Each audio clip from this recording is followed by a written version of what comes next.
আজকে চলে এসেছি হচ্ছে নবাবগঞ্জে। নবাবগঞ্জ হচ্ছে পলতা এবং ইছাপুরের মাঝখানে একটা জায়গা, যেখানে অনেকগুলো সুন্দর সুন্দর ঘাট রয়েছে। এবং ঘাট মানেই তো সুন্দর সুন্দর খাওয়া দাওয়ার দোকানও সাইডে তো থাকবেই, কারণ তারা তো জানেই যে আমরা আমাদের মতো পেটুক বাঙালিরা আসবো ঘুরতে এবং খাবো তো ম্যান্ডেটারি, তো খেতে চলে এসেছি। ফার্স্টেই দেখো এখানের কাকুর দোকান। তো কাকু তো বহু বছর পুরনো, তোমরা শুনেই নাও কাকুর কি বক্তব্য কাকু বলছে। কাকু কাকু তুমি এখানে কতদিন ধরে আছো? আমি এখানে অনেক দিন থেকে আছি, 15 বছর বয়স থেকে। 15 বছর থেকে? বা কখন থেকে কখন অবধি থাকো? আমি থাকি 10টা লেকে 9:30 পর্যন্ত। 10টা সকালে, তারপরে 9টা পর্যন্ত। আচ্ছা, তোমার দোকানে কি কি ভ্যারাইটিস আছে? অনেক কিছু তো দেখতে পাচ্ছি আছে, কি কি পাওয়া যায় এখানে?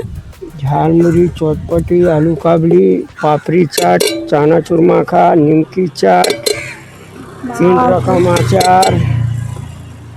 বাপরে, বিভৎস ব্যাপার। তা একটা সুন্দর চটপটি মাখিয়ে দাও আমাকে, অল্প ঝাল দিয়ে। খেয়ে দেখি আমরা কেমন বানিয়েছে কাকু।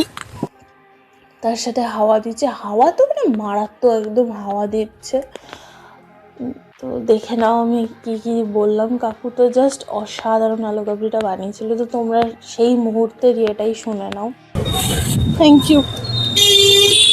তো শুনে নিলে এবার শুধু আলু কাবলি খেলে কি হবে, তার সাথে একটু আমশিও তো ম্যান্ডেটারি না? আমশিটা তাই নিয়ে চলে এসেছি, সেটাও দেখে নাও।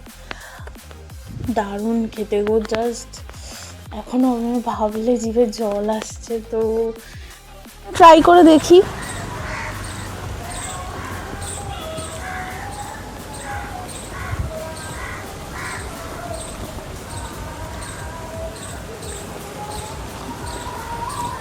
অনেকটাই আলাদা খেতে।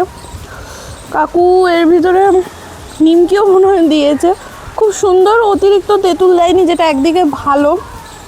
এই সময় বেশি তেঁতুল খেলে ঠান্ডা লেগে যাওয়ার প্রবলেম থাকতে পারে, বাট খুব সুন্দর বানিয়েছে। এরকম গঙ্গার সুন্দর হাওয়া, তার মধ্যে এরকম সুন্দর ঝাল ঝাল টকটক আলু কাবলি, জাস্ট জমে যাওয়া একটা ব্যাপার। তো আমি খাই, তোমরা দেখো। শীতের দুপুরে তো টক খাওয়ার মজাই আলাদা, সেটা বাড়ির ছাদে হোক অথবা সুন্দর গঙ্গার ধারে। টক খাওয়া যে কোনো জায়গায় টক খাওয়া যায়। তো আমশি ট্রাই করছি আমি এখন, সেম কাকুর দোকানেরই। ওনার দোকানে অনেক কিছুই পাওয়া যায়, তোমরা চাইলে আসতে পারো। আমি ট্রাই করি এখন।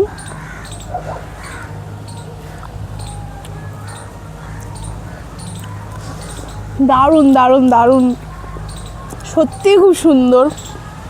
আমার পরবর্তী ভিডিওতে আবার দেখা হবে, খুব শিগগির ভিডিও আসছে, ঠিক আছে?